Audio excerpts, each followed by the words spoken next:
Bismillahirrahmanirrahim.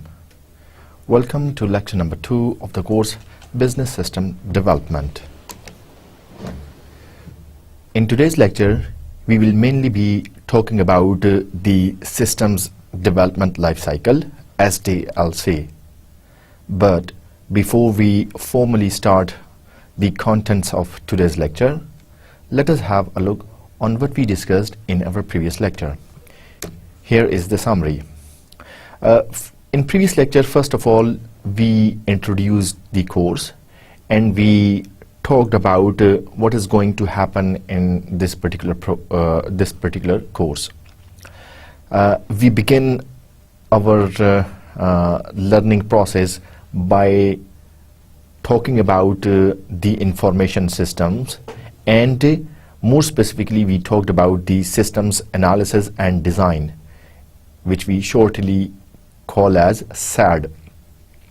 हमने सबसे पहले ये देखा कि इंफॉर्मेशन सिस्टम्स क्या होते हैं और उसके बाद हमने सिस्टम एनालिसिस एंड डिज़ाइन की बात की, जिसमें हमने मोर प्रिसाइसली ये देखा कि जब भी आप कोई सिस्टम बनाना चाहते हैं, जब भी आप कोई डेवलपमेंट करना चाहते हैं, कोई प्रोसेस डेवलपमेंट होती है, कोई बिजनेस प्रोसेस डेवलपमेंट होती है, उस डेवलपमेंट को स्टार्ट करने से पहले दो चीज़ें करनी होती हैं, एनालिसिस और डिज़ाइन. हम इसी सिस्टम एनालिसिस और डिज़ाइन की बात जो है वो हमेशा से करते रहेंगे. पिछले लेक्चर में भी हमने बात की और थ्रू आउट द लेक्चर यही एनालिसिस और डिज़ाइन पर हमारा फोकस रहेगा. अगर आपको याद हो तो हमने different types of information systems को भी देखा था. मेनली 3 टाइप्स हमने देखी थी इंफॉर्मेशन सिस्टम्स की. एक था ट्रांजैक्शन प्रोसेसिंग सिस्टम, दूसरा था हमारे पास मैनेजमेंट इंफॉर्मेशन सिस्टम और तीसरा था हमारे पास डिसीजन सपोर्ट सिस्टम्स. इन तीनों की मुख्तलिफ कैरेक्टरिस्टिक्स और ये डेवलपमेंट मेथडोलॉजी, डेवलपमेंट मेथड क्या था, ये मज़ीद कैरेक्टरिस्टिक्स हमने देखी थी. हमने कुछ डिस्कशन स्टार्ट की थी SDLC, systems development life cycle के बारे में भी. आज उसी डिस्कशन को कंटिन्यू रखेंगे और देखेंगे कि हमारे पास कौन से मेन फेजेस हैं, कौन से 4 मेन स्टेप्स हैं इस साइकिल को पूरा करने के लिए. जिस डेवलपमेंट लाइफ साइकिल, जिस सिस्टम डेवलपमेंट लाइफ साइकिल की हम बात करते हैं, उसमें कुछ फेजेस, कुछ स्टेप्स इन्वॉल्व हैं. उनकी क्या डिटेल्स हैं आज के लेक्चर में हम डिटेल में देखेंगे. And here are the outlines of today's lecture. System development life cycle SDLC को मज़ीद देखना, इसके 4 फेजेस को देखेंगे. इन फेजेस की ज़रूरत क्यों पड़ी है और हमारे पास डिफरेंट मेथडोलॉजीज़ हैं, लाइक वाटरफॉल मॉडल है, प्रोटोटाइपिंग है, इटरेटिव है. कौन सा मॉडल किस फेज़ में, किस चीज़ में ज़्यादा अप्रोप्रिएट है, ज़्यादा ज़रूरी है, इनको भी हम आज के लेक्चर में डिस्कस करेंगे. आज के लेक्चर के ऑब्जेक्टिव्स में से ये शामिल है कि आप देखें कि फॉर्मल प्रोसेस की नीड क्या है, मतलब हम क्यों कोई system development life cycle adopt कर रहे हैं. Why not to simply begin with the development of the system. Formally किसी प्रोसेस को अडॉप्ट करने की क्या ज़रूरत है, क्या ज़रूरत है कि हम पहले चीज़ों को एनालाइज करें, फिर उसका डिज़ाइन बनाएं और फिर जो है वो हम उसके बाद एक्चुअल डेवलपमेंट पर आएँ. ठीक है, हम इस चीज़ को डिस्कस करेंगे और इस ज़रूरत को समझना, इस नीड को समझना आज के लेक्चर के ऑब्जेक्टिव्स में से शामिल है. Secondly, to understand and distinguish between alternatives to traditional waterfall system development life cycle. एक मशहूर जो हमारे पास मॉडल है जिसको हम वाटरफॉल मॉडल कहते हैं, जो कि जैसा वाटरफॉल करता है. ठीक है, तो ये भी, इसके भी स्टेप्स हैं जो कि फॉल करते हैं. एनालिसिस के बाद डिज़ाइन पर आएंगे, डिज़ाइन के बाद जो है वो इम्प्लीमेंटेशन पर आएंगे और फिर जो है वो आप मेंटेनेंस या सपोर्ट पर आएंगे. सो वाटरफॉल मॉडल को क्लासिकल मॉडल भी कहा जाता है, ट्रेडिशनल SDLC का मॉडल भी कहा जाता है. इस मॉडल के अलावा, वाटरफॉल मॉडल के अलावा भी हमारे पास कुछ मॉडल्स हैं. अल्टरनेटिव्स किन केसेस में यूज़ किए जाएं, इस चीज़ को समझना भी आज के लेक्चर के ऑब्जेक्टिव्स में से शामिल है. आइए सबसे पहले बात करते हैं, why do we need a formal process. क्यों हमें किसी सिस्टम डेवलपमेंट लाइफ साइकिल की ज़रूरत है, क्यों हमें किसी अप्रोच को अडॉप्ट करने की ज़रूरत है. हम स्ट्रेट अवे अपनी डेवलपमेंट क्यों नहीं स्टार्ट करते. सो याद रखिए कि हमें फॉर्मल प्रोसेस को अडॉप्ट करने की बहुत ज़्यादा ज़रूरत है। चीज़ों को फॉर्मली लेकर, प्लान करके, एनालाइज करके, डिज़ाइन करके चीज़ों को लेकर चलने की बहुत ज़्यादा ज़रूरत है। इसकी ज़रूरत इसलिए है, फेलियर्स अकर टू ऑफन। अगर आप अनप्लान्ड चलेंगे सो इस बात के चांसेस बहुत बढ़ जाते हैं कि फेलियर्स जो है वो आएंगे, बार बार आएंगे, छोटे फेलियर्स भी आएंगे और बड़े फेलियर्स भी आएंगे, क्योंकि आप बगैर प्लान की चीज़ों को लेकर चल रहे हैं। सो फेलियर्स का आना ये बड़ा कॉमन है। किसी भी डेवलपमेंट प्रोसेस की आप बात करते हैं उसमें फेलियर्स आते हैं। इन फेलियर्स से कैसे बचा जाए, इन फेलियर्स से कैसे निपटा जाए, how to deal with these types of how to avoid these types of failures, it is very important, and without adopting a formal process you cannot actually avoid them. Number 2 जो main reason है किसी formal process को use करने की, वो ये है कि creating systems is not intuitive, जिसका मतलब ये है कि कोई नेचुरल फिनोमेना नहीं है कि सिस्टम जो है वो खुद ब खुद जो है वो बन जाएगा और जिस किस्म की रिक्वायरमेंट्स होंगी सिस्टम ऑटोमेटिकली, मतलब ऑटोमेटिक कोई चीज़ नहीं है। जब भी आप डेवलपमेंट प्रोसेस की बात करते हैं चीज़ों को लेकर चलना पड़ता है। हर सिस्टम की अलग से रिक्वायरमेंट है, हर सिस्टम का अलग से डिज़ाइन हो सकता है, ठीक है। सो ये कोई नेचुरल फिनोमेना, कोई नेचुरल प्रोसेस नहीं है कि चीज़ें खुद ब खुद हो जाएंगी, इसलिए किसी फॉर्मल प्रोसेस को यूज़ करना ज़रूरी है। नंबर 3 ये कि जब भी आप किसी प्रोजेक्ट की बात करते हैं, चाहे वो सॉफ्टवेयर प्रोजेक्ट की डेवलपमेंट हो, चाहे वो किसी और प्रोजेक्ट की आप बात करें, प्रोजेक्ट्स के साथ ढेर सारे मसले मसाइल हो सकते हैं। आप एक सॉफ्टवेयर हाउस में हैं, वहाँ पे आपको एक बड़ा सा प्रोजेक्ट जो है वो डेवलप करने के लिए दिया है। एक सॉफ्टवेयर है, दैट्स ए गेमिंग सॉफ्टवेयर है, जिसमें 100 सॉफ्टवेयर डेवलपर्स जो हैं वो शामिल होंगे। अब 100 सॉफ्टवेयर डेवलपर्स, ये एक टीम है। 100 सॉफ्टवेयर डेवलपर्स के साथ साथ आपके प्रोजेक्ट मैनेजर्स होंगे, आपकी टीम लीड्स होंगे, आपके वो लोग होंगे जो कि इन 100 लोगों की सैलरीज जो है वो सॉर्ट कर रहे होंगे, बजटिंग होगी और एस्टिमेशन होगी। सो ये सारी चीज़ें they need a formal process. अगर फॉर्मल प्रोसेस को आप अडॉप्ट नहीं करेंगे तो क्या होगा कि प्रोजेक्ट्स लेट हो सकते हैं, बजट से एक्सीड कर सकते हैं, टाइम पर डिलीवर नहीं होंगे और जो फीचर्स उनमें प्लान किए गए हैं मे बी वो फीचर्स उसमें मौजूद ही ना हो। तो इसलिए ये बड़ा ज़रूरी है कि आप चीज़ों को फॉर्मली लेकर चलें। अब फॉर्मल प्रोसेस को यूज़ करना क्यों ज़रूरी है, किसी सिस्टम डेवलपमेंट लाइफ साइकिल को यूज़ करना क्यों ज़रूरी है, इसकी एग्जांपल मैं आपको ऐसे देता हूं कि आपने एक डिग्री कंप्लीट करनी है। लेट्स से आपने BScs की डिग्री कंप्लीट करनी है, BSsc की डिग्री कंप्लीट करनी है। अब वर्चुअल कॉम्पोजिट्स ने एक फॉर्मल प्रोसेस बनाया हुआ है। इस फॉर्मल प्रोसेस को जो भी अडॉप्ट करेगा, एडमिनिस्ट्रेशन की तरफ से भी, मैनेजमेंट की तरफ से भी और स्टूडेंट्स की तरफ से भी, हर एक के लिए डिटेल मौजूद है। हर एक ने अपने एंड पर रहकर काम करना है। ये चीज़ें फॉर्मली तौर पर चलेंगी तभी किसी स्टूडेंट की ग्रेजुएशन जो है वो कंप्लीट होगी, तभी पॉसिबल होगा कि स्टूडेंट अपनी एक डिग्री कंप्लीट करे।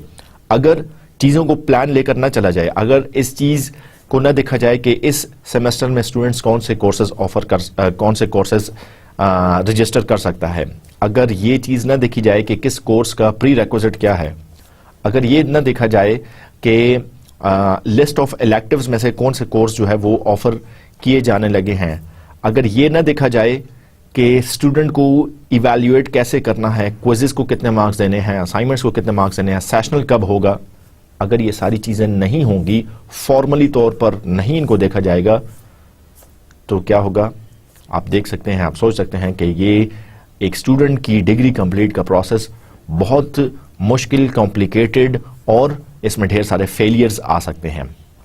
फेलियर्स स्टूडेंट की तरफ से मैं नहीं कह रहा सिर्फ, बल्कि फेलियर्स जो है वो इस वजह से भी आ सकते हैं कि मैनेजमेंट उसको पूरा नहीं कर पाई। फेलियर इस वजह से भी आ सकते हैं कि जो रिसोर्सेज रिक्वायर्ड थे वो रिसोर्सेज वक्त पर एलोकेट नहीं किए गए। सो ढेर सारे मसले मसाइल हो सकते हैं, इसलिए किसी फॉर्मल प्रोसेस का अडॉप्ट करना बहुत ज़रूरी है। बिल्कुल दूसरी तरीके से आप एक एग्जाम्पल और ये ले सकते हैं कि आपने घर बनाना है। घर बनाने के लिए आप स्ट्रेट अवे मजदूरों को बुलाकर घर की कंस्ट्रक्शन स्टार्ट नहीं करते, बल्कि आप ये देखते हैं कि मैं जिस घर में पहले रह रहा था इसमें क्या कमी रह गई थी, इसमें क्या चीज़ मौजूद नहीं थी जिसकी वजह से मुझे एक नया घर बनाने की ज़रूरत पड़ी है। सो आप वो प्रीवियस डेफिशिएंसीज को सामने रखकर न्यू रिक्वायरमेंट्स को एकोमोडेट करते हुए एक नया घर पहले डिज़ाइन करते हैं, उसका मैप बनता है। ठीक है, आप किसी अच्छे आर्किटेक्ट के पास जाते हैं, आप उसको पैसे देते हैं और आप उसको अपनी रिक्वायरमेंट्स बताते हैं कि मुझे लेट से 4 कमरे चाहिए, मुझे लेट से एक लाउंज चाहिए, मुझे जो है वो अपने घर के अंदर गाड़ी खड़ी करने के लिए पोर्च भी चाहिए, वगैरह वगैरह। ये सारी डिटेल्स आप बताते हैं based on what you have identified. आपके घर का आर्किटेक्ट उसके मुताबिक एक डिज़ाइन देता है। जब डिज़ाइन आपके पास आ जाता है फिर आप किसी कॉन्ट्रैक्टर को हायर करते हैं और आप कहते हैं कि ये डिज़ाइन है मुझे और ये मेरे पास बजट है, इसके मुताबिक मुझे आप एक घर बना के दें। और वो आपको फिर बताता है कि ठीक है इतने महीने लगेंगे, इतनी इस पर कॉस्ट आएगी, ये मटेरियल यूज़ करेंगे तो ये इसके फ़ायदे होंगे और इस मटेरियल को यूज़ करने के ये फीचर्स हो सकते हैं। सो आपने घर की कंस्ट्रक्शन के लिए एक फॉर्मल प्रोसेस यूज़ किया है। ठीक है, आपने अपनी डिग्री को कंप्लीट करने के लिए एक फॉर्मल प्रोसेस यूज़ किया है। बिल्कुल इसी तरह जब आप किसी प्रोजेक्ट की बात करते हैं, चाहे वो सॉफ्टवेयर की डेवलपमेंट हो या चाहे वो कोई और प्रोजेक्ट हो, कोई भी आईटी का प्रोजेक्ट हो, इंफॉर्मेशन सिस्टम का प्रोजेक्ट हो, इन सब के लिए किसी फॉर्मल प्रोसेस को यूज़ करना बहुत ज़रूरी है। इसके बाद हम बात करते हैं the system analyst is the key person. किसी भी सिस्टम की डेवलपमेंट के लिए जो एनालिस्ट है, कुछ की रोल्स होते हैं, जिसको प्रोजेक्ट मैनेजर भी कह सकते हैं, जिसको आप सिस्टम एनालिस्ट भी कह सकते हैं, वो की पर्सन है। वो क्यों की पर्सन है? क्योंकि वो सिस्टम को डिज़ाइन कर रहा है और वो सिस्टम को, उस इंफॉर्मेशन सिस्टम को इस तरीके से डिज़ाइन कर रहा है कि वो क्लाइंट की रिक्वायरमेंट्स पर पूरा उतरे। वो इस तरीके से सिस्टम को डिज़ाइन कर रहा है कि उसमें किसी किस्म के एरर्स ना आए। वो इस तरीके से सिस्टम को डिज़ाइन कर रहा है कि वो टाइम पर पूरा हो और विद इन बजट और विद इन जो अवेलेबल रिसोर्सेज हैं उसमें वो पूरा हो। इसके अलावा वो की पर्सन इसलिए भी ज़रूरी है, वो सिस्टम एनालिस्ट का होना इसलिए भी ज़रूरी है कि वो पूरे बिजनेस प्रोसेस को समझता है, उसको पता है, उसको एक्सपीरियंस है कि इस किस्म के प्रोजेक्ट के लिए कौन सा प्रोसेस को अडॉप्ट करना ज़रूरी है। क्या मैं वाटरफॉल मॉडल अप्लाई करूं, क्या मैं कोई प्रोटोटाइपिंग अप्रोच यूज़ करूं, क्या एक्सट्रीम प्रोग्रामिंग की जाए, कैसे जो है वो इस प्रोजेक्ट को कंप्लीट किया जाए। सो वो अपने पास्ट एक्सपीरियंसेस, अपना नॉलेज, अपनी एक्सपर्टीज़ को सामने रखते हुए जिस प्रोजेक्ट की डेवलपमेंट रिक्वायर्ड है उसको अकॉर्डिंगली डेवलप करता है। सिस्टम एनालिस्ट की यूजुअली एक बड़ी रिवॉर्डिंग जॉब है, मतलब ये कि उसकी प्रोफाइल बहुत हाई होती है, उसकी सैलरी बहुत हाई होती है, लेकिन उसकी जॉब बड़ी चैलेंजिंग है क्योंकि प्रोजेक्ट अगर कामयाब हो गया तो सारा क्रेडिट उस एनालिस्ट को जाता है, उस प्रोजेक्ट मैनेजर को जाता है, और अगर प्रोजेक्ट फेल हो गया, बजट से एक्सीड कर गया, रिसोर्सेज से एक्सीड कर गया, तो फिर सारा ब्लेम भी इस सिस्टम एनालिस्ट पर जाता है। इसलिए बड़ी चैलेंजिंग जॉब है। जिस तरह आप एक घर को कंप्लीट करने के लिए कॉन्ट्रैक्टर को हायर करते हैं, अब कॉन्ट्रैक्टर को पता है कि इस किस्म के घर जो है, जबकि बजट ये हो, जबकि रिसोर्सेज ये हो, तो मुझे कैसे जो है वो कंप्लीट करना है। घर अगर अच्छा बन जाए तो आप क्रेडिट कॉन्ट्रैक्टर को देते हैं कि उसने स्पीडी काम करवाया, उसने अच्छा मटेरियल यूज़ किया, उसने जो लेबर हायर की वो बड़ी स्किल्ड थी। और अगर वो घर ठीक ना बने, अच्छा ना बने, उसमें कुछ डिफेक्ट्स हों, तो आप सारा ब्लेम कॉन्ट्रैक्टर को ही करते हैं। बिल्कुल इसी तरह जब आप किसी आईटी सिस्टम की डेवलपमेंट की बात करते हैं तो उसमें सिस्टम एनालिस्ट एक की रोल है। इसके अलावा जैसा मैंने पहले भी बात की कि the system analyst requires specific skill set. System analyst बनने के लिए एक स्किल सेट का होना ज़रूरी है और ये स्किल सेट वक्त के साथ साथ भी एनहांस होता रहता है, वक्त के साथ डेवलप होता है, एक्सपीरियंस आता रहता है। सो आप इसको इनकॉर्पोरेट कर सकते हैं। द पॉइंट इज़ कि आप इस चीज़ को रियलाइज़ करें कि किसी फॉर्मल प्रोसेस को अडॉप्ट करना किसी भी सिस्टम की डेवलपमेंट के लिए, किसी भी इंफॉर्मेशन सिस्टम डेवलपमेंट के लिए, किसी भी बिजनेस प्रोसेस डेवलपमेंट के लिए अडॉप्ट करना बड़ा ज़रूरी है। हमने इस सिस्टम डेवलपमेंट लाइफ साइकिल को प्रीवियस लेक्चर में बड़ा ब्रीफली देखा। इसकी डिटेल हम आज डिस्कस करेंगे और हर फेज के साथ जो डिटेल्स शामिल हैं उनको हम देखेंगे। सबसे पहले हम देखें कि इसमें ये एक साइकिल की सूरत में है, एक सर्कल की सूरत में है, ठीक है। प्लान से शुरू कर रहे हैं, फिर एनालिसिस कर रहे हैं, फिर डिजाइन कर रहे हैं और फिर इंप्लीमेंटेशन कर रहे हैं। So you start with planning, you analyze the requirement, you design accordingly and then you implement. अब इम्प्लीमेंटेशन के बाद दोबारा प्लानिंग की क्या जरूरत है? सो ऐसे बहुत सारे केसेस हैं, ऐसे बहुत सारे इंफॉर्मेशन सिस्टम होते हैं जिसमें वक्त के साथ साथ रिक्वायरमेंट्स चेंज होती रहती हैं। कुछ न्यू रिक्वायरमेंट्स आ गई, अब उन न्यू रिक्वायरमेंट्स को कैसे इनकॉर्पोरेट किया जाए? Then you again plan. आप किसी नए सिस्टम की तरफ नहीं जा रहे, बल्कि उसी सिस्टम में अगर न्यू रिक्वायरमेंट्स को अकोमोडेट करने की बात कर रहे हैं, so you again then start with the planning. So planning, analysis, design and implementation, these are the main 4 steps involved in a system development life cycle. कोई भी सिस्टम बनेगा, ये 4 चीजें होना बहुत जरूरी है, ये 4 स्टेप्स को फॉलो करना बहुत जरूरी है। याद रखिए कि ये लॉजिकल स्टेप्स हैं, मतलब इनको फिजिकली आप कहीं पे देख नहीं सकते, छू नहीं सकते, लेकिन लॉजिकली आप जो है वो इनको इम्प्लीमेंट करते हैं, इनको आप यूज करते हैं।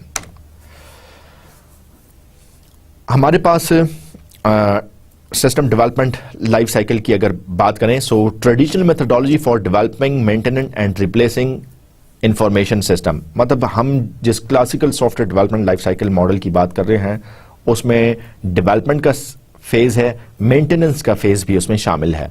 मेंटेनेंस का मतलब यह है कि अगर कोई इंफॉर्मेशन सिस्टम आपने डेवलप कर लिया है तो फिर आप उसकी सपोर्ट भी देते हैं, फिर आप उसको सपोर्ट भी प्रोवाइड करते हैं, मेंटेन भी करते हैं, ठीक है।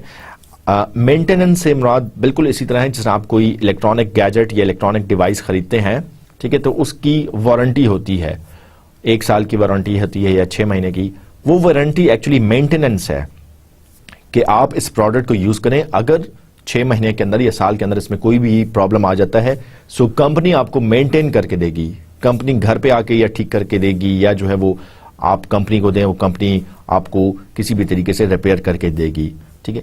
आप वो प्रोडक्ट कॉन्फिडेंस से खरीदते हैं जिसकी वारंटी होती है। क्यों? क्योंकि उसमें मेंटेनेंस फेज शामिल है, क्योंकि आप चाहते हैं कि अगर कल को मेरे साथ कोई मसला हो जाए, मेरी प्रोडक्ट के साथ कोई मसला हो जाए, तो मुझे खुद से मजीद पैसे लगाकर इसको ठीक करना ना पड़े, बल्कि मेंटेनेंस फेज में ही वो ठीक हो जाए।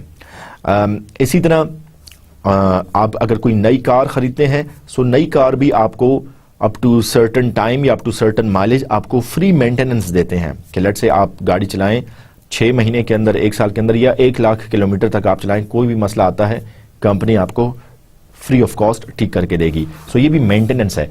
बिल्कुल इसी तरह अगर आप किसी इंफॉर्मेशन सिस्टम की डेवलपमेंट की बात करते हैं और वो मिलियंस ऑफ रुपीस का प्रोजेक्ट है, तो सिर्फ यहां पर बात खत्म नहीं होती कि आपने सिस्टम प्लान किया, एनालाइज किया, डिजाइन किया, इंप्लीमेंट कर दिया, क्लाइंट को दे दिया और बात खत्म, बल्कि उसमें एक मेंटेनेंस का फेज जरूरी होता है।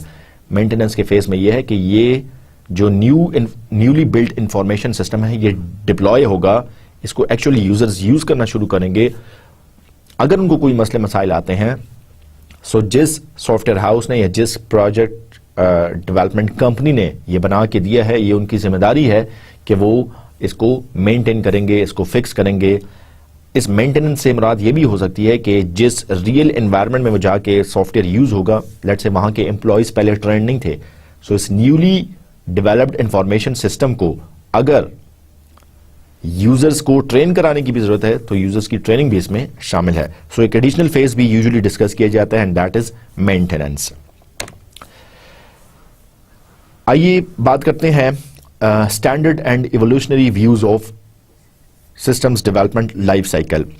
हमारे पास एक क्लासिकल मॉडल मौजूद है, क्लासिकल अप्रोच, जिसको अभी हमने रिसेंटली भी डिस्कस किया, एंड दैट इज हम प्लानिंग से स्टार्ट करते हैं, then we have analysis phase, then we do design, then we implement, और एक नई फेज जिसकी अभी हमने रिसेंटली बात की वो मेंटेनेंस है, ठीक है। और फिर लेट्स हमारे पास कोई न्यू रिक्वायरमेंट्स आ गई, सो अगेन यू प्लान, सो ये प्रोसेस चलता रहता है।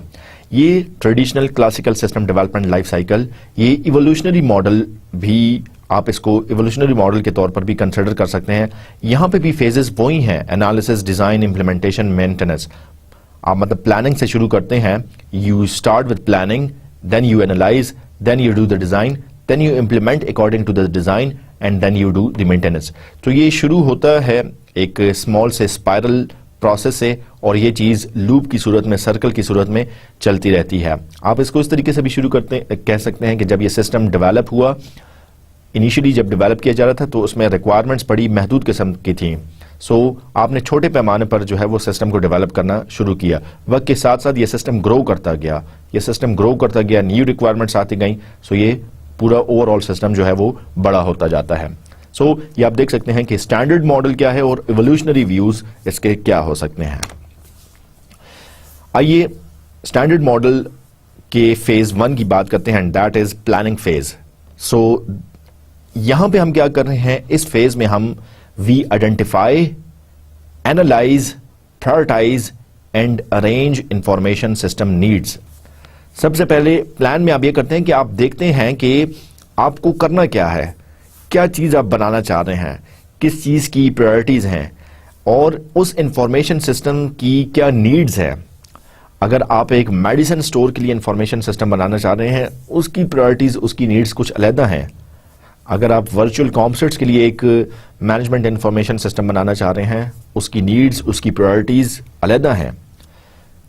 आप अगर किसी फॉर एग्जाम्पल पाकिस्तान में नादरा की बात कर रहे हैं और नादरा के लिए आप एक डेटाबेस सिस्टम बनाना चाह रहे हैं, उसकी नीड्स, उसकी प्रायोरिटीज, उसकी इंफॉर्मेशन सिस्टम की रिक्वायरमेंट्स वो अलग हैं। सो आप प्लानिंग में ये करते हैं कि सबसे पहले आप देख रहे हैं कि मुझे एक इंफॉर्मेशन सिस्टम चाहिए, क्यों चाहिए, उस इंफॉर्मेशन सिस्टम से मैं क्या एक्सपेक्ट कर रहा हूं, वहां पे उस इंफॉर्मेशन सिस्टम से क्या चीज मेरी प्रायोरिटी है, मतलब what is the top priority that I want to do with that particular system. So इन चीजों को, कहने का मतलब यह है कि identification, analysis, analysing the requirements, prioritising and arranging the information system needs.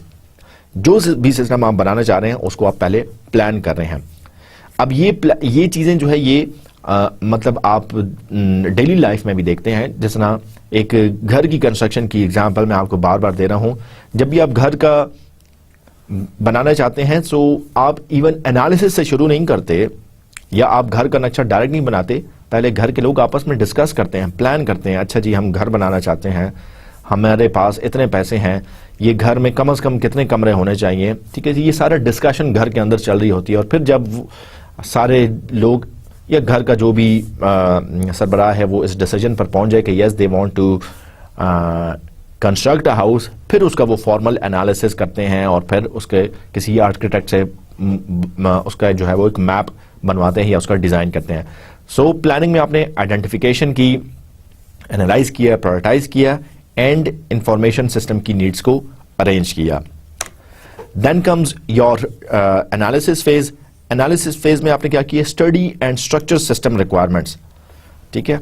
अब पहले आपको पता चला कि इस इंफॉर्मेशन सिस्टम में लेट्स से आप कोई स्टूडेंट इंफॉर्मेशन सिस्टम या हॉस्पिटल इंफॉर्मेशन सिस्टम या LMS टाइप के सिस्टम की आप बात कर रहे हैं। सो प्रीवियसली अगर देखा जाए तो आप ये देखते हैं कि ये सिस्टम करेगा क्या, ये सिस्टम कैसे करेगा, इस सिस्टम को पहले क्या चीज करनी चाहिए, ये सारी चीजें आपने प्लानिंग में एड्रेस की। यहां पे आप ये एड्रेस कर रहे हैं कि जो चीजें आइडेंटिफाई हो गई थी उनको कैसे जो है वो फिट किया जाएगा। Study and structure system requirements, इस सिस्टम को कंप्लीट करने के लिए क्या रिक्वायरमेंट्स हैं, इस सिस्टम को कैसे स्ट्रक्चर किया जा सकता है। सो आपने एनालाइज किया, मुझे अगर कोई इंफॉर्मेशन सिस्टम बनाना है जिसके लिए मुझे पहले फेज में मैंने प्लान किया था, अब मैं उसको स्ट्रक्चर दे रहा हूं, अब मैं उसको मजीद स्टडी कर रहा हूं कि अच्छा इंफॉर्मेशन सिस्टम बनते कैसे हैं, इंफॉर्मेशन सिस्टम के लिए कौन से मॉडल्स यूज होते हैं, इंफॉर्मेशन सिस्टम में जब बजट शॉर्ट हो या टाइम लिमिटेड हो तो कौन सी अप्रोच ज्यादा अप्रोप्रिएट है। सो ये एनालिसिस में ये सारी चीजें डिस्कस होती हैं। उसके बाद आप जानते हैं कि डिजाइन का फेज है। डिजाइन हमारे पास दो तरह के हैं, लॉजिकल डिजाइन भी है और फिजिकल डिजाइन भी है। लॉजिकल डिजाइन में आप क्या करते हैं, functional features describe independently of the computer platform. मतलब आप ये नहीं देखते कि ये किस कंप्यूटर हार्डवेयर पर बनेगा या कौन से टूल को ये यूज करेगा। आप जो है वो सिंपली आइडेंटिफाई करते हैं, सिंपली बताते हैं कि इस इंफॉर्मेशन सिस्टम को कैसे जो है वो बनना चाहिए। लेट्स से आप कहते हैं कि एक इंफॉर्मेशन सिस्टम है, एलएमएस है, ठीक है, वीकॉम सेट्स का एलएमएस है, स्टूडेंट जो कि यूज कर रहे हैं। अगर हम सिमिलर टाइप की एग्जांपल जहन में रखते हैं और हम कहते हैं कि एक सिस्टम हमने बनाना है, सो जब ये सिस्टम बनाया जाएगा तो फिर ये नहीं देखा जाता कि इसके लिए सर्वर का हार्डवेयर क्या होगा, कौन सा विंडोज ऑपरेटिंग सिस्टम होगा। आप ये रिक्वायरमेंट्स देते हैं कि अच्छा स्टूडेंट अगर घर से बैठा हो सो इंटरनेट के कनेक्शन को वो यूज करते हुए कैसे अपने रिजल्ट्स को एक्सेस कर सकता है, कैसे वो कोई असाइनमेंट अपलोड कर सकता है, कैसे वो किसी क्विज में अपीयर हो सकता है। सो ये फंक्शनल रिक्वायरमेंट आपने देखी हैं, फंक्शनल फीचर देखे हैं, लेकिन यहां पे आपने किसी स्पेसिफिक कंप्यूटर सिस्टम की बात नहीं की। फिजिकल डिजाइन में आप बताते हैं कि हाँ जी ये एक्चुअली होगा कैसे, एक स्टूडेंट जो है वो कैसे अपनी असाइनमेंट अपलोड कर सकेगा। फिर डिटेल डिजाइन में या फिजिकल डिजाइन में आप क्या कहते हैं कि जो चीजें लॉजिकली स्पेसिफाई होंगी वो एक्चुअली अब कैसे बनेंगी, उनकी आप उनको आप डिटेल में डिस्कस करते हैं। ओवरऑल डिजाइन फेज क्या करता है, convert recommended solution to system specification. ठीक है, ये सिस्टम बनाने के लिए कौन सा सोल्यूशन अप्रोप्रिएट है वो बताता है, वो अप्रोप्रिएटली इसमें यूज किया जाता है। सो लॉजिकल डिजाइन और फिजिकल डिजाइन को आप इस तरीके से भी डिस्टिंग्विश कर सकते हैं कि लॉजिकल डिजाइन में आपने ये बताया कि घर में 4 कमरे होंगे और एक लाउंज होगा, कमरों का साइज ये है, ठीक है। अब फिजिकल डिजाइन में आप ये कहते हैं कि 4 कमरों की जो दीवारें हैं उनकी थिकनेस कितनी होगी, डोर की विड्थ कितनी होगी, ठीक है, ईंटें यूज करेंगे या ब्लॉक यूज करेंगे, डोर वुडन के होंगे, डोर पर लॉक कैसा होगा, ये सारी डिटेल्स फिजिकल डिजाइन में आती हैं। सो जो इंफॉर्मेशन सिस्टम आप बनाना चाह रहे हैं, अगर उसके डिजाइन फेज की बात करें तो वहां पे भी आप देखते हैं कि फंक्शनल रिक्वायरमेंट क्या है, कैसे वो रिक्वायरमेंट पूरी होंगी। और फिजिकल डिजाइन में आप ये देखते हैं कि कौन सी टेक्नोलॉजी, कौन से मजीद टूल्स को आप स्पेसिफिकली यूज करते हुए अपने लॉजिकल डिजाइन को एक्चुअल ट्रांसफॉर्म करेंगे। इसके बाद थर्ड फेज हम इंप्लीमेंटेशन की बात करते हैं। जैसे कि नाम से जाहिर है, इंप्लीमेंट किया जा रहा है, डिप्लॉय किया जा रहा है, कॉन्फ़िगर किया जा रहा है, ठीक है। इंप्लीमेंटेशन में आपकी कोडिंग भी आती है, आपकी टेस्टिंग भी आती है, इंस्टॉलेशन भी आती है और support of the information system ये भी आती है, ठीक है। तो इंप्लीमेंट कर लिया मतलब सिर्फ डिजाइन तक और कंप्लीट करने की बात नहीं है कि डिजाइन कंप्लीट हो गया बात खत्म, अब आप एक्चुअली इसको इंप्लीमेंट भी करते हैं, ठीक है। सो जिस रियल एनवायरनमेंट में डेवलपर ने तो सॉफ्टवेयर हाउस में उस इंफॉर्मेशन सिस्टम को डेवलप किया है, उस बिजनेस प्रोसेस को डेवलप किया है, लेकिन एक्चुअली जहां पे वो इंफॉर्मेशन सिस्टम यूज होगा वहां पे डिप्लॉयमेंट की बात की जा रही है, वहां पे कैसे ये रन होगा, इंस्टॉल होगा, कैसे जो है वो उसको टेस्ट किया जाए, इंप्लीमेंटेशन फेज में आप उसकी बात करते हैं। इसके बाद हमारा मेंटेनेंस है। मेंटेनेंस जैसे कि मैंने पहले भी बात की, systematically repair and improve the information system, ठीक है। जब सिस्टम इंप्लीमेंट हो गया, लोगों ने यूज करना शुरू कर दिया, तो क्या होता है कि उसमें प्रॉब्लम्स आ सकते हैं, उसमें कोई नए किस्म के एरर्स, बग्स सामने आ सकते हैं, नई किस्म की रिक्वायरमेंट्स सामने आ सकती हैं जो कि पहले मेंशन नहीं की गई थी। मेंटेनेंस फेज में वो चीजें रिपेयर होती हैं, ओवरऑल इंफॉर्मेशन सिस्टम इंप्रूव होता है, ठीक है। सो मेंटेनेंस फेज में ये सारी चीजें होती हैं। आप आजकल हम में से हर एक के पास स्मार्टफोन्स हैं, आप इस एग्जाम्पल को सामने रख सकते हैं कि अक्सर आप कोई ऐप अगर डाउनलोड करें और आप उसको ऐप को यूज करें, ठीक है, चाहे वो गेमिंग की कोई एप्लीकेशन है, कोई और रेलेवेंट एप्लीकेशन है, कुछ अरसे बाद उस ऐप की अपडेट्स आती हैं। वो अपडेट्स क्यों आई, ठीक है, वो अपडेट्स आने का क्या रीजन था। सो आप जानते हैं कि जब भी आप वो उस ऐप का अपडेट डाउनलोड करने लगते हैं तो वहां पे वो एक्सप्लिसिटली लिखते हैं कि पिछले सिस्टम में ये प्रॉब्लम थे, कुछ बग थे जिनको हमने रिमूव किया है, प्लस इसकी एफिशिएंसी हमने इस तरीके से एनहांस किया है। सो जब ये एप्लीकेशन बनी, जब यूजर ने इसको अपने स्मार्टफोन्स पर यूज करना शुरू किया तब डेवलपर्स को आइडिया हुआ कि इसमें कुछ मजीद इंप्रूवमेंट की जा सकती है, या इसमें कोई ऐसा बग था या एरर था जो कि पहले से फिक्स नहीं था, तो वो फिर एक अपडेट की सूरत में इसको एकोमोडेट करते हैं। सो ये अपडेट भेजना ये मेंटेनेंस है, ये अपडेट भेजना मेंटेनेंस है। मेंटेनेंस नहीं होगी तो क्या होगा कि अगर आपने ऐप डाउनलोड की है, उसमें मसले मसाइल अगर आ रहे हैं और आप उसको ठीक तरीके से यूज नहीं कर पा रहे, कोई सपोर्ट पीछे से शामिल नहीं है, कोई मेंटेनेंस, कोई अपडेट्स नहीं आ रहे, एरर्स उसी तरह मौजूद हैं, तो आप क्या करेंगे कि आप उसको इस्तेमाल करना छोड़ देंगे, आप उसको अनइंस्टॉल कर देंगे। आप में से हम देखते हैं कि अक्सर स्मार्टफोन यूजर्स व्हाट्सएप यूज कर रहे हैं, वाइबर यूज कर रहे हैं, फेसबुक यूज कर रहे हैं, इनकी पीछे से मेंटेनेंस हो रही है इन एप्स की। हर रोज तो नहीं, लेकिन हर कुछ अरसे बाद इनके कोई ना कोई अपडेट्स आ रहे होते हैं। अपडेट्स आने का मकसद यही है कि ये मेंटेनेंस को शो कर रहे हैं। सो मेंटेनेंस का होना ये भी बड़ा जरूरी है। सो ये हमारी सिस्टम डेवलपमेंट लाइफ साइकिल के मेंटेनेंस फेज की बात थी और हमने ओवरऑल चारों फेजेस को डिस्कस कर लिया, मेनली चारों को, और अगर हम मेंटेनेंस फेज को भी इंक्लूड करें तो हमारे SDLC के 5 फेज हो जाते हैं। आइए इन फेजेस को अगर आपस में हम कंपेयर करें तो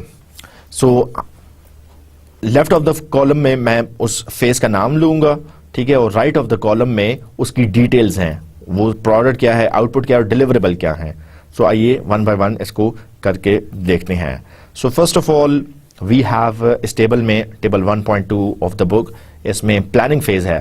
प्लानिंग फेज में जैसे हमने कहा कि priorities for systems and projects, an architecture for data, networks and selection hardware, information system management are the result of associated system। मतलब हमने यहाँ पर क्या किया है कि हम चीज़ों को देख रहे हैं कि हमें किस किस्म का सिस्टम चाहिए, ठीक है, उस इंफॉर्मेशन सिस्टम से हम क्या चीज़ एक्सपेक्ट करने हैं, उस इंफॉर्मेशन सिस्टम में क्या चीज़ें शामिल होती हैं, क्या हमें नेटवर्क्स भी चाहिए होगा, क्या इंटरनेट की कनेक्टिविटी भी इसको यूज़ करने के लिए ज़रूरी है, क्या कोई एक्स्ट्रा हार्डवेयर को परचेज करना भी ज़रूरी है, डिटेल स्टेप्स उसके क्या हो सकते हैं, इसको भी देखा जाता है।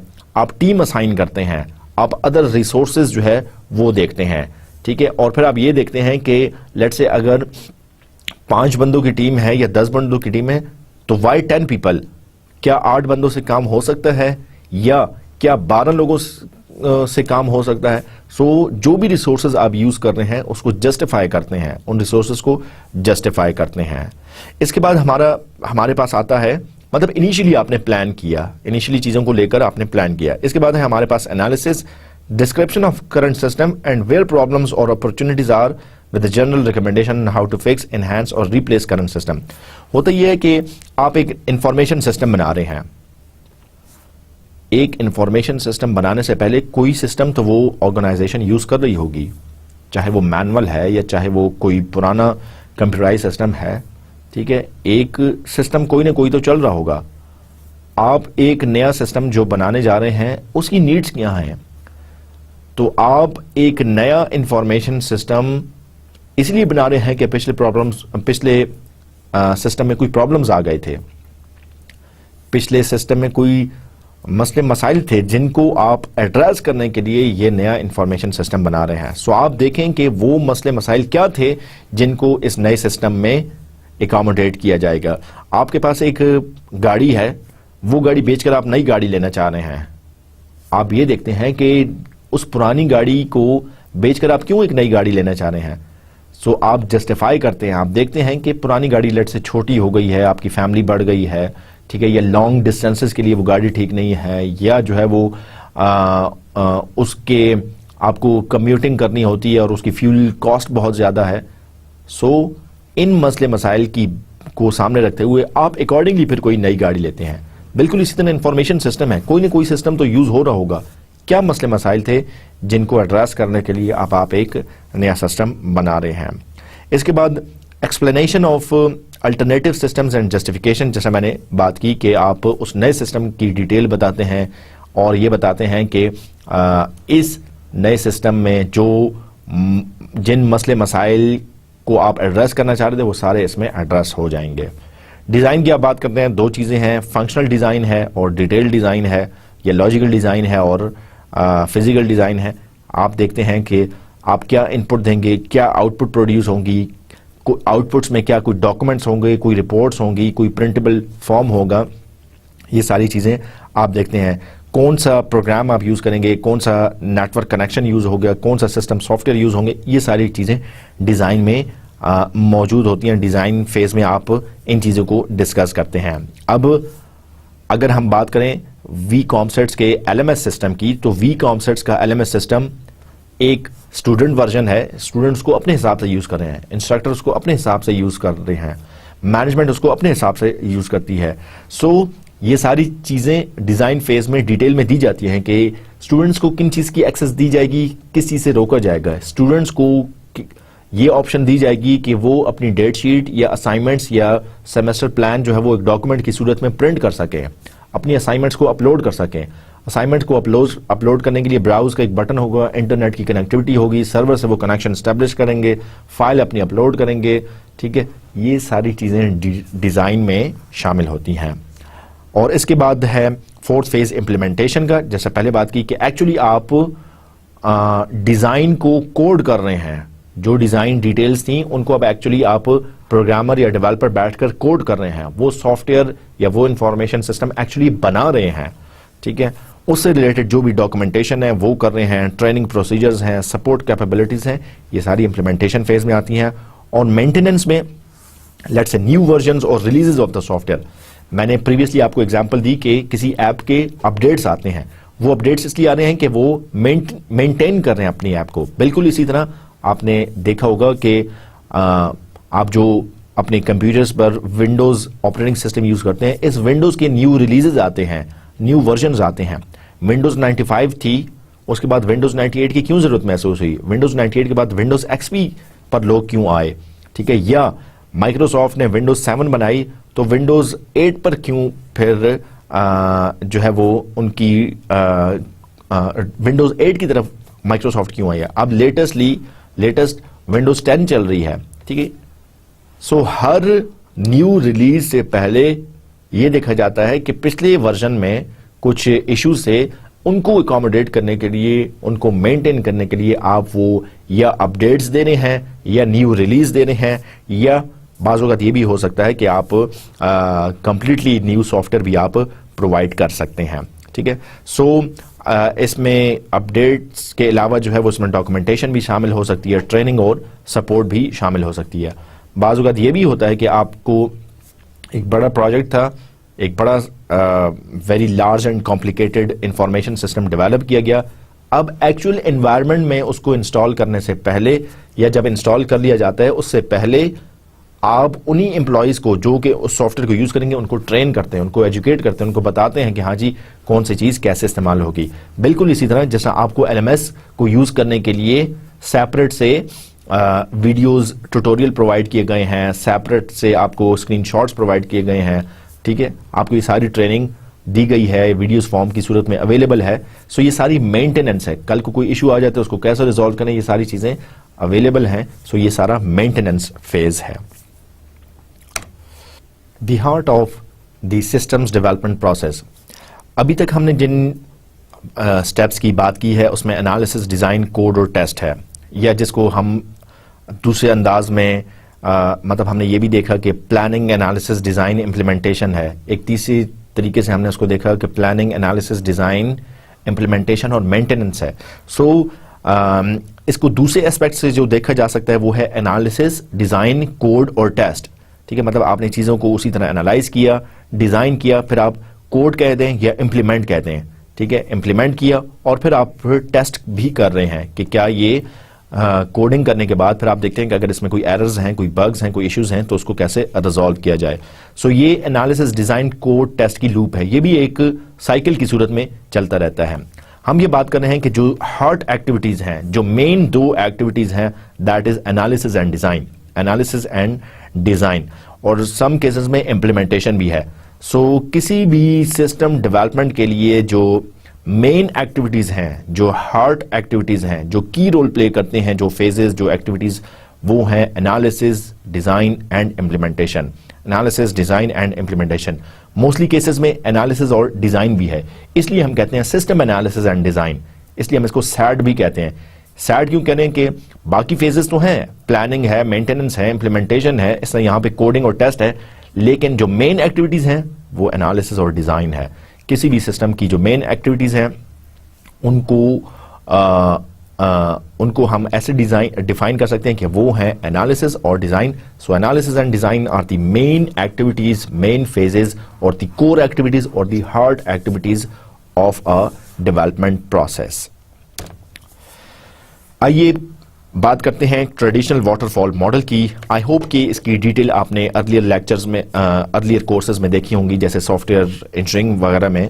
हम इसको ब्रीफली यहाँ पर दोबारा भी देख लेते हैं।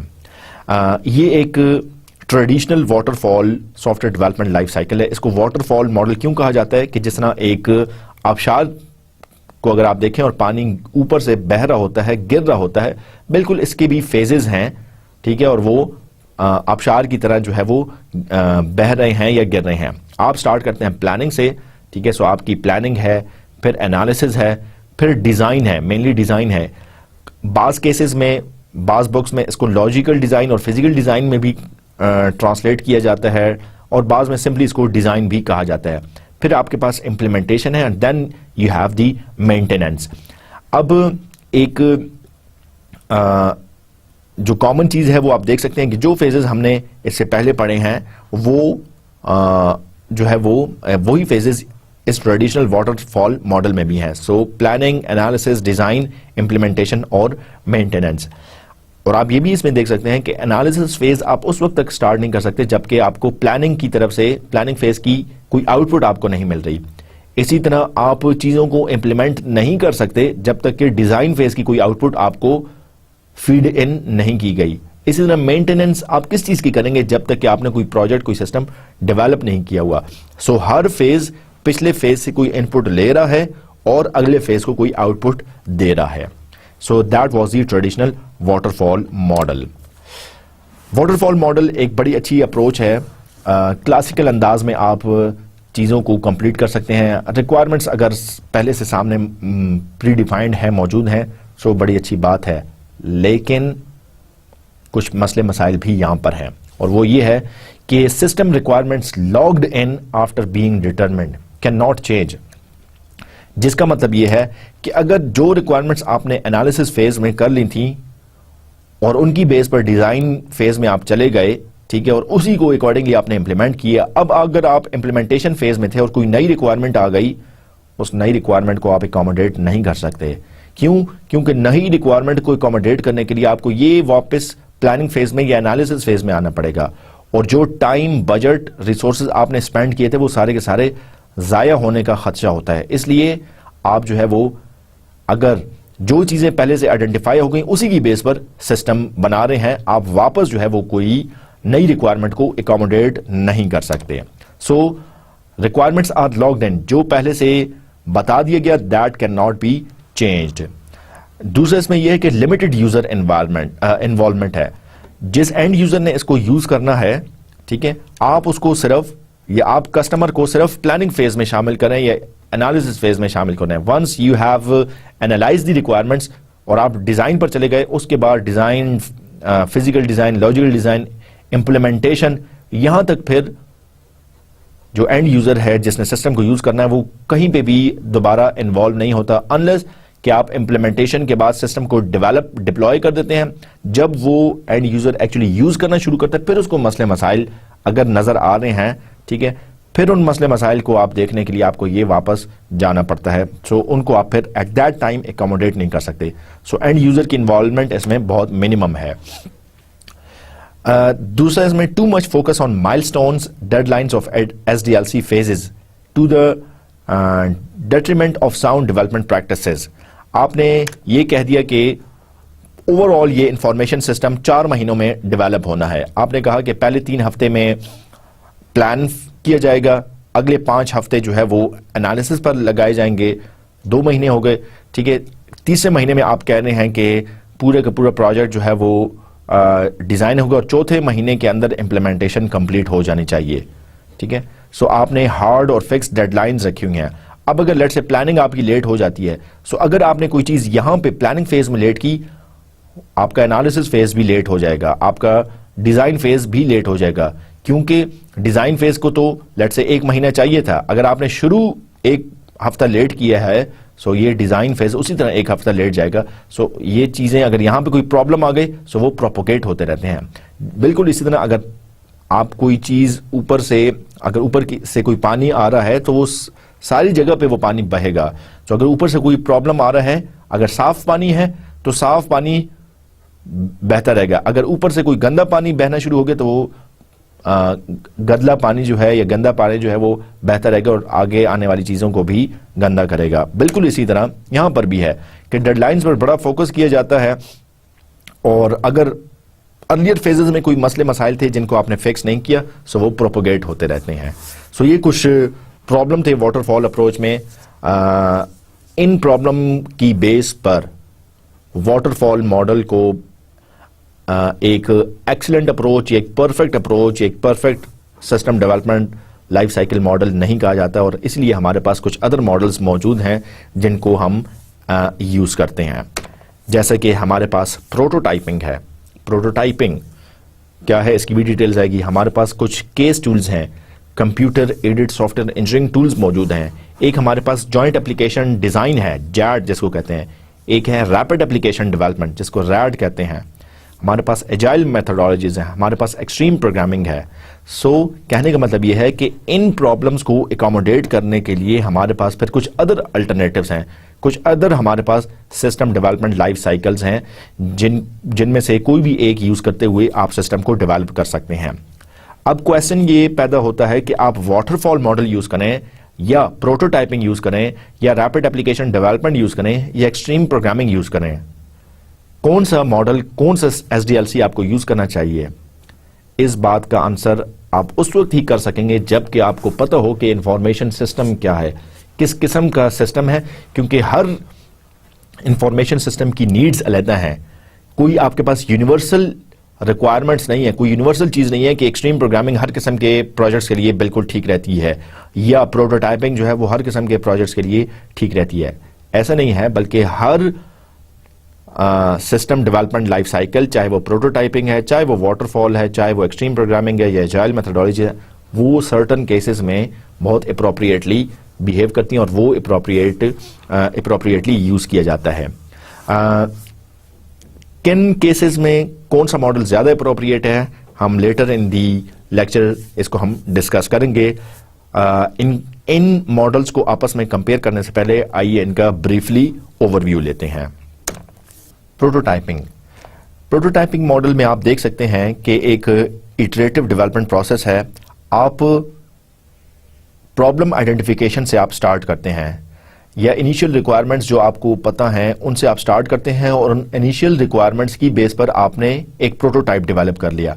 मतलब आपने कोई डिजाइन नहीं किया और आपने एक उसकी बेस पर एक प्रोटोटाइप डेवलप कर लिया, एक छोटा सा या एक प्रोटोटाइप बेस्ड एक सैंपल इंफॉर्मेशन सिस्टम आपने एक्चुअली डेवलप कर लिया। ये प्रोटोटाइप, इसको हम वर्किंग प्रोटोटाइप कहते हैं, और आप इसको इंप्लीमेंट कर देते हैं और आप क्लाइंट से कहते हैं कि इसको यूज करो। क्लाइंट इसको यूज करता है और अगर उसको प्रॉब्लम्स आते हैं या कोई नई रिक्वायरमेंट्स आती हैं सो ये प्रोटोटाइप रिवाइज होता है, ये प्रोटोटाइप रिवाइज होता है, प्रोटोटाइप 2 आ जाता है। प्रोटोटाइप 2 में न्यू रिक्वायरमेंट्स भी अकोमोडेट हैं। लेट्स से प्रोटोटाइप 1 में जो प्रॉब्लम्स आइडेंटिफाई थे उनको जो है उनको भी इनकॉर्पोरेट किया जाता है, ठीक है। और फिर आप जो है वो इस प्रोटोटाइप को, अगर ये प्रोटोटाइप ठीक काम कर रहा है तो एक ऑपरेशनल सिस्टम के तौर पर आप इसको यूज कर रहे हैं। सो आपने क्या किया कि बेसिक रिक्वायरमेंट से, ठीक है, बेसिक रिक्वायरमेंट्स जो आपने एनालाइज करनी थी, जो आप समझ चुके थे, उसकी बेस पर आपने एक प्रोटोटाइप बना लिया। उस प्रोटोटाइप को आप जो है वो इंप्लीमेंट कर देते हैं। ये प्रोटोटाइप जो आपने इंप्लीमेंट किया है, एंड यूजर इसको यूज कर रहा है। अगर नई रिक्वायरमेंट्स आ रही हैं, ठीक है, तो आप प्रोटोटाइप 2 में उसको एकोमोडेट करते हैं। अगर कोई प्रोटोटाइप 1 में प्रॉब्लम थे तो वो आप प्रोटोटाइप 2 में एड्रेस करते हैं, ठीक है। उस वक्त तक ये करते रहते हैं जब तक कि आपका प्रोटोटाइप एक्चुअली डेवलप नहीं हो जाता या कंप्लीटली डेवलप नहीं हो जाता या आपका जो क्लाइंट है वो सेटिस्फाई नहीं हो जाता। So once the prototype accommodates all types of requirements, and is according to the user needs, then this prototypes become the operational system. ये वो एक्चुअल सॉफ्टवेयर बन जाता है, ये वो एक्चुअल इंफॉर्मेशन सिस्टम बन जाता है जिसको फिर यूज किया जाता है। इसकी ढेर सारी एग्जांपल्स हो सकती हैं, ढेर सारे केसेस में ये अप्रोप्रिएट हो जाता है। जिसकी एग्जांपल आप बड़े आसान तरीके से ये ले सकते हैं कि एक छोटी सी एग्जांपल लेते हैं। आपको आपके एक फ्रेंड ने कहा जो कि कंप्यूटर्स नहीं समझता, उसकी छोटी सी एक कंपनी है, उसने आपसे कहा कि मुझे मेरी कंपनी के लिए एक वेबसाइट बना दो। ठीक है, आप उससे मेन रिक्वायरमेंट्स पूछते हैं, अच्छा वेबसाइट में तुम किस किस्म के लिंक्स चाहते हो, किस किस्म के इमेजेस चाहिए वगैरह वगैरह। लेट्स से उसकी कोई शॉप थी, बुक्स की शॉप थी, और वो चाह रहा है कि भाई मुझे अपनी बुक्स की शॉप के लिए एक वेबसाइट बना दो। आपने उसे इनिशियली जो रिक्वायरमेंट्स थी वो नहीं, और उसकी बेस पर आपने एक वेबसाइट उसको बना के दे दी। वो वेबसाइट को, ये वेबसाइट एक प्रोटोटाइप है। ये वेबसाइट आपका दोस्त यूज करेगा, कहेगा अच्छा हाँ इसमें ये चीज ठीक है, लेकिन इसमें for example colour theme change कर दो, या फॉर एग्जाम्पल इसमें बुक्स की जो सॉर्टिंग है वो ऑथर के नाम से नहीं है, तो मुझे ऑथर के नाम से भी इसमें अकोमोडेट कर दो, और मुझे टाइटल के हिसाब से भी जो है वो इसमें फैसिलिटेट कर दो।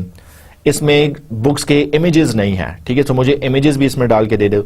सो जो फर्स्ट वर्जन आपने दिया था, उसके बाद न्यू रिक्वायरमेंट्स आ गई, नेक्स्ट वर्जन में आप वो न्यू रिक्वायरमेंट्स को अपडेट करते हुए आप फिर उसको देते हैं, हाँ जी अब देखो अब ये कैसा है।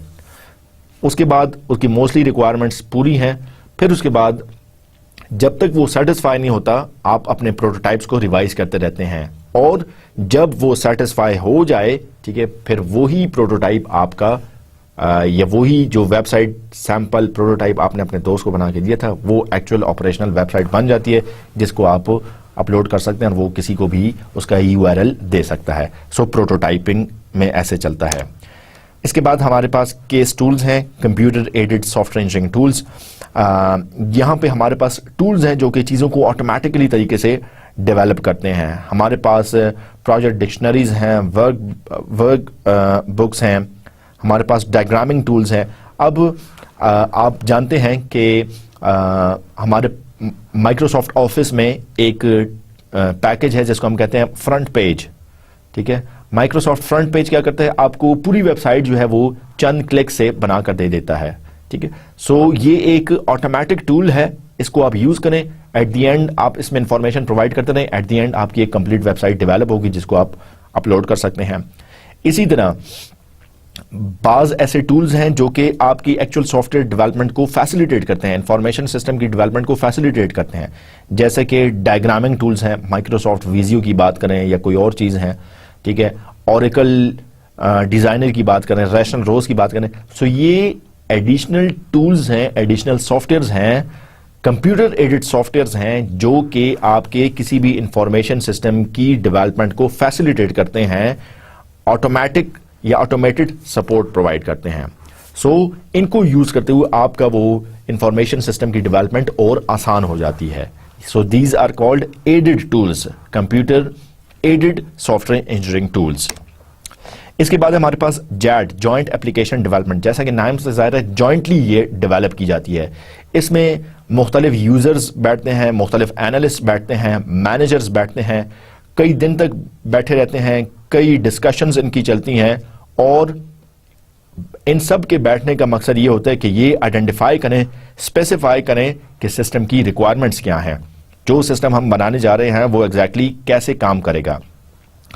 क्योंकि मुख्तलिफ लोग लेट्स से कस्टमर की रिक्वायरमेंट्स अगर वेग हैं, क्लियर नहीं है, एम्बिगुअस हैं, ठीक है, लेट्स से बजट से रिलेटेड कोई चीज़ें हैं, टाइम से रिलेटेड कोई चीज़ें हैं, तो जब ये सारे लोग बैठ जाते हैं, ठीक है, उसके बाद हर चीज़ को एक्सप्लोर करते हैं और फिर कंबाइंडली किसी डिसीजन पर पहुंचते हैं, तो इसको हम कहते हैं जॉइंट एप्लीकेशन डेवलपमेंट। यहाँ पे इस आप इमेज में देख सकते हैं कि डिफरेंट चेयर्स रखी हुई हैं, टेबल है, मुख्तलिफ लोग बैठे हुए हैं, इसके अलावा प्रोजेक्टर लगा हुआ है, इसके अलावा वाइट बोर्ड लगे हुए हैं, कोई आपके पास चार्ट्स हैं, शीट्स हैं, वो लगी हुई हैं, ठीक है, कोई यहाँ पे अगर किसी एक प्रोसेस को किसी ने प्रेजेंट करना है तो उसके लिए फ्लिप चार्ट भी लगा हुआ है। सो ये ओवरऑल कंबाइंड एफर्ट से ये चीज जो है वो डेवलप होती है, रिक्वायरमेंट्स कंबाइंड एफर्ट से एनालाइज होती हैं। इसके बाद हमारे पास है रैपिड एप्लीकेशन डेवलपमेंट।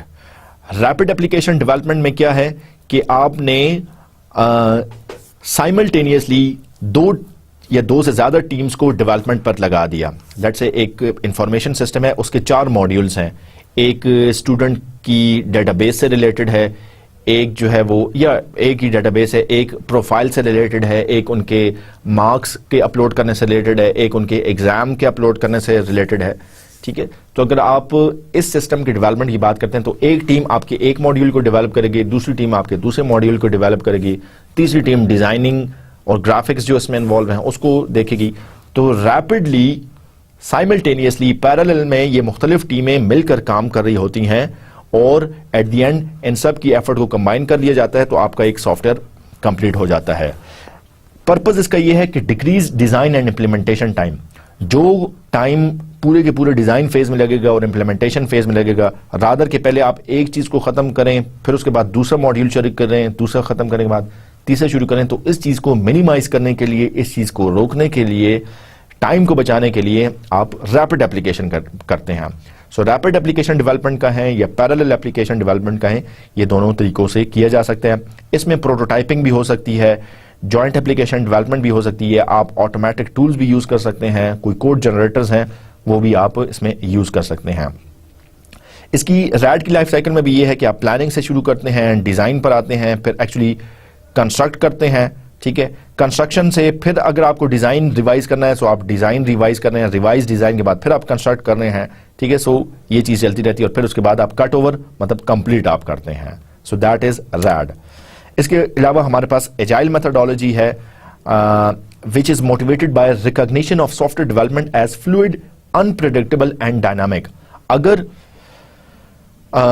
एक ऐसा सॉफ्टवेयर आप बनाना चाह रहे हैं, एक ऐसा इंफॉर्मेशन सिस्टम बनने जा रहा है जो कि अनप्रेडिक्टेबल है, जो कि डायनामिक है, ठीक है, जो कि पता नहीं कि रिक्वायरमेंट्स किस वक्त चेंज हो जाएं, ठीक है, जो कि according to the user role हो सकता है, ठीक है, यूजर बिहेवियर हो सकता है।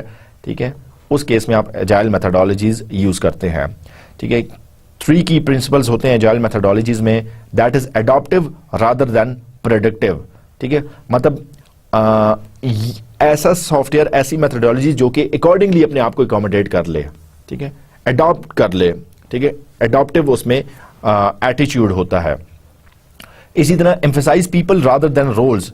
ठीक है, वो कौन से लोग क्या चीज चाहते हैं वो कैसे अकोमोडेट होगी, ये एजाइल मेथोडोलॉजीज में यूज होता है। और सेल्फ एडॉप्टिव प्रोसेसेस होते हैं, यूजर की को सेटिस्फाई करना, यूजर की रिक्वायरमेंट्स को मीट करना, that actually happens through the self-adaptive processes.